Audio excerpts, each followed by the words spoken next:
And a very good day and a warm welcome, well, warm-ish welcome, and it's really cold in South Africa at the moment, wherever you are. So I hope you are keeping as warm as possible and not getting too stressed out by power cuts, which does make everybody's life just that little bit harder, doesn't it?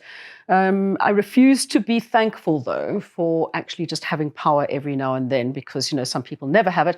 But I do feel for the people whose power doesn't come back on again. So come on, City Power, Eskom, get your acts together. Let's sort this out. Anyway, that's got nothing to do about what we're talking about today, of course, because it's all about gardening, and we don't really need that much in the way of electricity to be able to do that, because we're outside in the beautiful sunshine, and then you don't need heaters on either, which is great. But today we're talking about the birds and the bees. Actually, no, I'm lying. We're just talking about the bees. And to tell us a little bit more about how these wonderful little creatures work and what they do and why they're so fantastic, we have an urban beekeeping hobbyist. I think that's one of the ways you would say it. Diane du Plessis from 6 Degrees East. And a very warm welcome to you, Diane. Now, before we get into the pros and cons, or the do's and don'ts when it comes to having bees in your bonnet, should we say, why are you so into farming with bees? And I mean, I'm using the word loosely, farming, because you actually live in a suburb. So it's quite a different thing. I'm sure that a lot of people go, oh my goodness, we've got beehives living next door.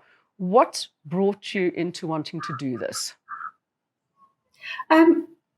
My love of gardening, definitely that's how it all started.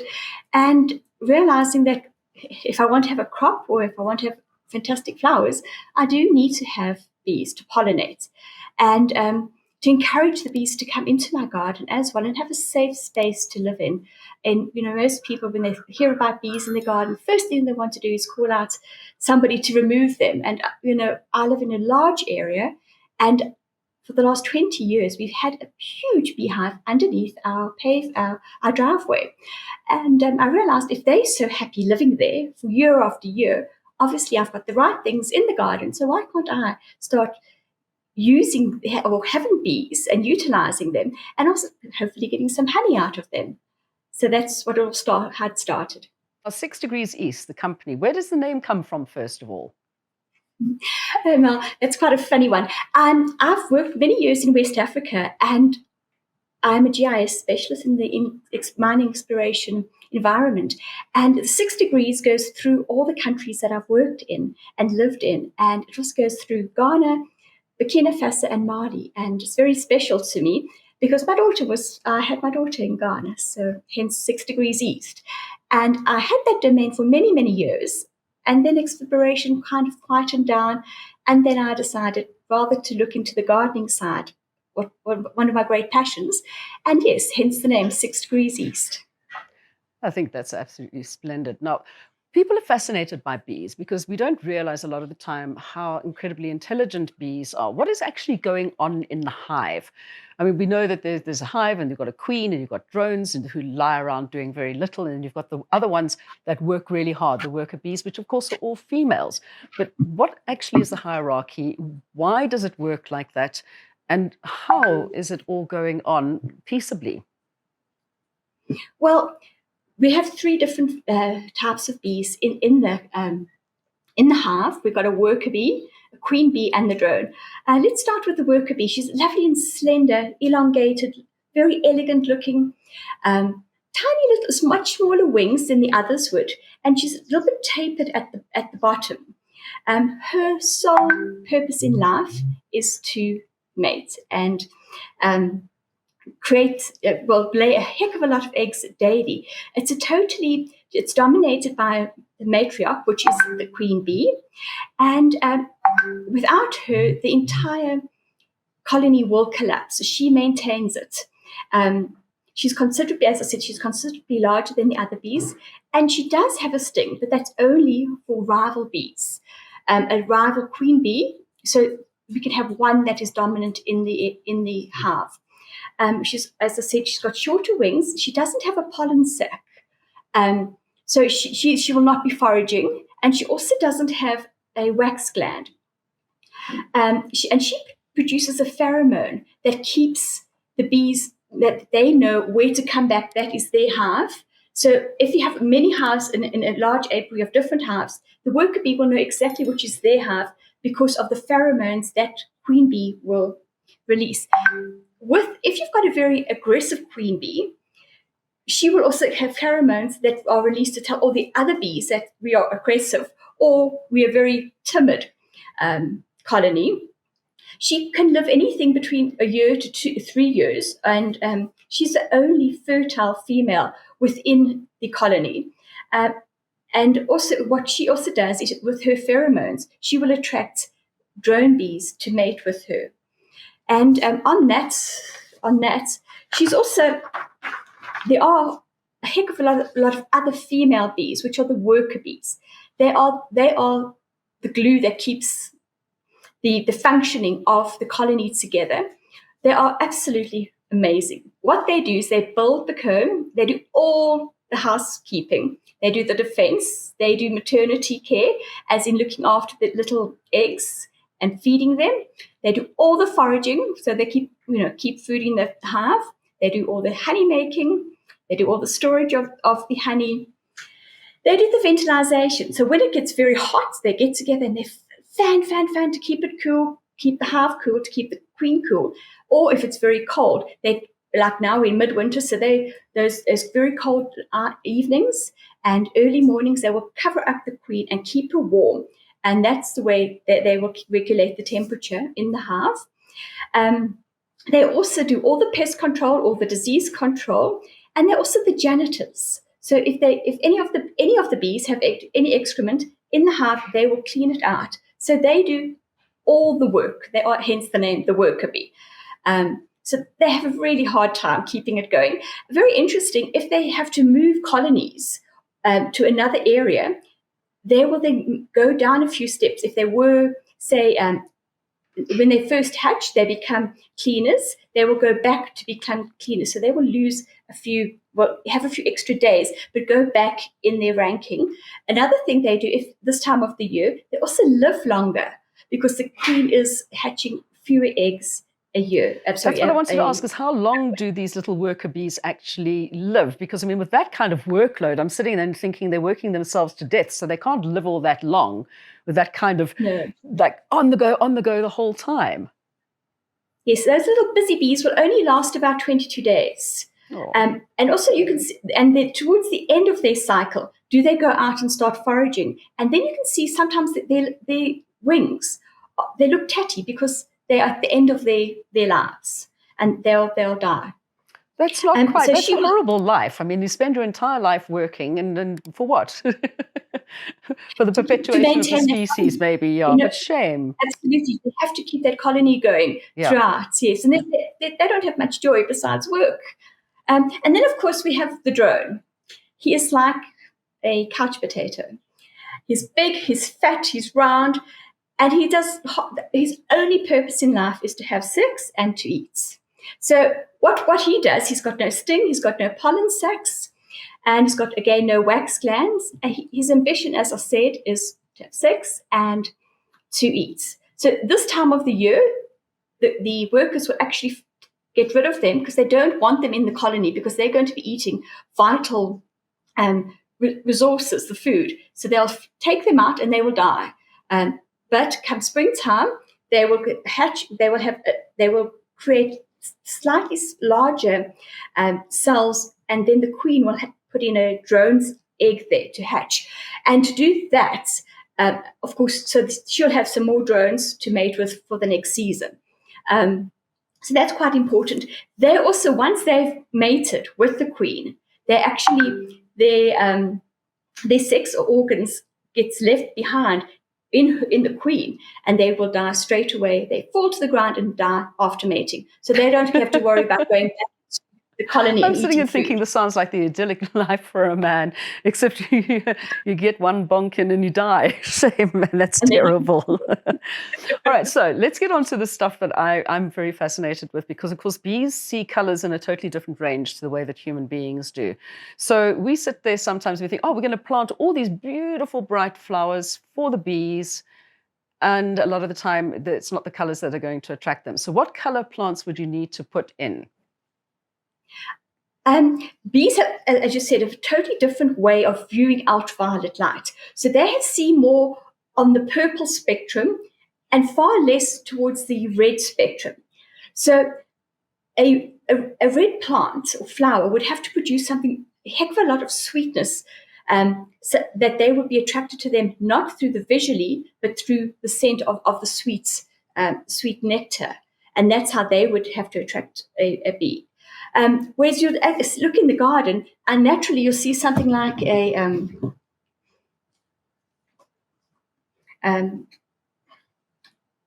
you see that nicely? A rosemary, that's got a purple flower, and hence again the bee would love that. I've also got some of the ribbon tree as well, the ribbon bush. At the moment, they are just loving this. Yes, exactly. And of course, the wonderful lavender. And with the lavender, it's again the purple, but it's also got the most amazing scent, and that's also what attracts them. So something with a red flower, as I said, would have to have far more scent, a sweetness of nectar to encourage them to come to them. Yeah, because the only flowers I've got apart from the purples with the lavender and rosemary at the moment is a wild quince. And that beautiful flowering quince. So those are like a coral-colored flowers, but the bees are just absolutely loving it. Even if it is red, as long as you have some flowers for the bees to come and visit. But talking about that, you told us once before that the bees can tell each other within a couple of meters where there are some really good flowers that they can go and get food from.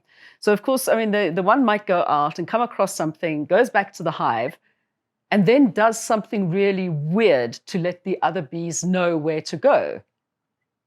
Yes, this has been discovered a few years ago, that they come back and tell the others, I found a fantastic lot of food, but how do they explain to them how to do it? So they have two different dances. They have a waggle dance and a round dance. The round dance is when they will go around in circles. If it's within less than 50 meters away, they will just say, I found a wonderful load of nectar, and here's the direction. But the problem is, if it's further than a longer distance, say further than 50 meters, they've got to show them which direction it is, but also the distance. And they do this by doing a circle around and then doing a little waggle with their bottom.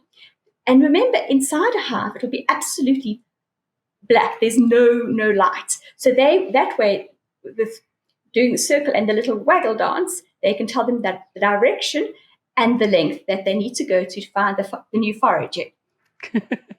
They're fascinating little creatures. And I mean, so I know that some people are like, oh, we're so worried about the bees. Some people are like, oh, it's all nonsense. But we have been having many instances of colony collapse.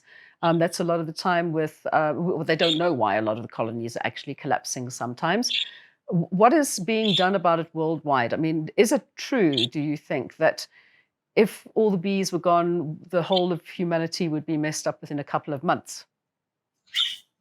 And that is a great concern, but we must also remember that they're not just honeybees, they're also solitary bees. And with that, we also need to maintain, of course, the honeybee, but also the solitary bee. And solitary bees, I don't know if you can have a good look yes, at that. Yes, we can see that right in front of you, yeah. Yes. So what you've got here is, it's a wonderful little product that you can buy, and it's got tiny little holes for different sized solitary bees. And in South Africa, we've got over 1,200 different varieties of solitary bees. And they become active early September. I'm just generalizing because there's so many. They've all got different ways of going. But they go in there and they lay their eggs. They are totally docile. They won't sting you, but they're also as important as maintaining the honeybee. And there are some wasps, and there are also some various different types of mosquitoes that also pollinate. So again, we need to have a look at everything. We have to have biodiversity within the garden, and in farm or all over. These are super, because you can just hang them up. You literally put a hole in the wall outside or on a tree, and the little bees, within about 2 to 3 weeks, they come in, lay their little eggs, and then they will seal it with either a little bit of petal that they cut up beautifully, absolutely perfectly in a circle, a bit of leaf. There's some that has like a muddy substance they use to clear it. There's one that actually puts like a silicone substance, and there's one that goes in and puts a little bottom on and closes it with her bottom until her little eggs hatch. So it's a lovely little thing for anybody that's the elderly or the young ones, the little ones that are interested in insects, and of course to pollinate your garden. Another thing about pollination, often we have a wonderful food garden and everything looks amazing and it flowers, but then we don't get fruit that develops or flowers that become fruits. And that's because they haven't been pollinated. If you don't have pollination, you're not going to have any fruit or vegetables at all. So hence that's the concern with if we don't have bees or pollinators within 4 years, we won't have any food and vegetables.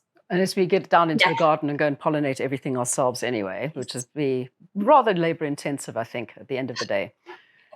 Yes, but now, so talking about when you have a suburban hive, do you have to go through a lot to be able to get a license to be able to actually have a hive on your property in a suburban area? It's very important to have a look at your bylaws. Every municipality has got different bylaws, and again, we encourage people to actually follow them. It's well, luckily I'm in Johannesburg, so it's fairly easy. My hives just have to be 2 meters away from my wall, my pavement, and I need to have water. And that's, again, really important. Okay, you might have all the fantastic flowers, but you also need water in your area. Obviously, they need to drink. And what you can do, if you find that they often land up in a pond or in a pool and they drown, you could just take a bit of polystyrene like I have here, and I've just put a bit of hessian over it. So when it gets wet, obviously it will float because of the polystyrene, but the bees can go safely and land on here and drink the water and on the corners. Or if they've landed in the water, they can go and walk up against on the hessian and fly off. There is another product that's the thing, is that bees on the whole are not aerodynamically designed. They're like little dive bombers. So they get down and they just plunk and they've got no way of getting back up again. So we really do need to look after them. But you've got a lot of products, actually, your 60 bees. Yes, and this is another product that you can buy commercially or on my site. It's called a bee island. So the bees, you can put that into your pool and they will land on here and fly off safely. And those should last a good few years, and you can pop them into the washing machine. Because I know a lot of people who have got hives, they will get a beekeeper to come in and actually, do the cleaning of the hive and the harvesting of the honey. But you're actually a beekeeper as well, so you do your own. But you don't just only her honey, by the way, is unbelievable. It's an indigenous. It's multiflora. I mean, it's just absolutely the best honey I've ever tasted. But to do that, you've also got to clean out the hive. So you've got to know what you're doing. You can't just go and pull the honey out at all times of the year. You have to go on a course on learn how to do that, yeah? And then you can use the royal jelly and you can use the wax, but you have to do it in a specific way. Yes, especially if in an urban environment, it's very important that you only harvest just about 10 minutes before, or any kind of maintenance, opening the hive at all, about 10 minutes before dusk. Reason being that the bees will calm down overnight after they've been disturbed, and the next morning they should be relaxed to carry on with their daily tasks. If you go in during the day and somehow some things go wrong and the bees start swarming, you will have a huge problem, because the bees they could sting all the animals, they could sting humans. There's been a terrible accident a few years ago out in Krugersdorp where a dog knocked over a hive that wasn't properly secured, and the neighbors, all their dogs were stung to death. It was a dreadful incident. So we have to really be concerned about that. What I've got here, I just wanted to show you as well when we open up the hive, what we find. This is a frame. It is midwinter, unfortunately, at the moment, so there won't be any honey, and you won't want to harvest now, because you'll take away the bees all their hard work and their storage for winter. You'll only start harvesting again in about October. And what you do, if you can see there, you have a little comb like this where you'll take off the bees, put their honey inside there, and then they seal it with a bit of a wax, and we call that the wax coating. And you'll take that and loosen the wax over here. And then you would put it in a spinner to spin the honey out of it, like that. And then you use the wax for some of your other products as well. I mean, you do the most amazing shweshwe wax wraps and all kinds of stuff. So Di has got a whole host of products and also a whole host of information. So your email address is? My website is 6, the numeric 6 degrees east.co.za. And you can get all of the information there. All the products are up there. Or if you need to find out more about beekeeping, I'm sure you can send Di a message as well. And let's just go out there and actually be nice and kind. Make sure you've got a little bit of water with some pebbles in or something that the bees can land on and not like fly into a saucer and then not be able to take off again. Okay, Di, thank you so very much. I love hearing the stories about the bees every time. And every time we speak about it, I find out something new, which is great. Could I just add in there a little bit, Mel, about honey and when we buy honey, what to look for? Yeah. Commercially, you cannot produce a 500 mils of honey like that for under 80 Rand. You cannot do it. So if you see something for under 80, it's not the real stuff. It has been contaminated without, or it's been imported and it's been irradiated, so it's lost all its goodness. So just be careful of that. And also, there are very strong standards of what the beekeeper or the commercial person is, what they put on their label. And if it doesn't say choice grade and it doesn't give you exactly who the beekeeper is and where it's located, I wouldn't buy it, because I don't think it is the proper stuff from our country. Well, that is interesting to know. Okay, I'll keep all. I mean, I only get my honey from you anyway, so I don't have a problem with that because I know your stuff is good. But that's actually something to keep an eye out for, people. I mean, if you like honey, you want to get the right stuff, and you also want to make sure that it's been done ethically. Di du Plessis, thank you so very much. I will catch up with you again as soon as the bees have started doing their business. And of course, you can catch up with us again next week when we do more stuff on gardening and everything related to being green. We'll catch you again then.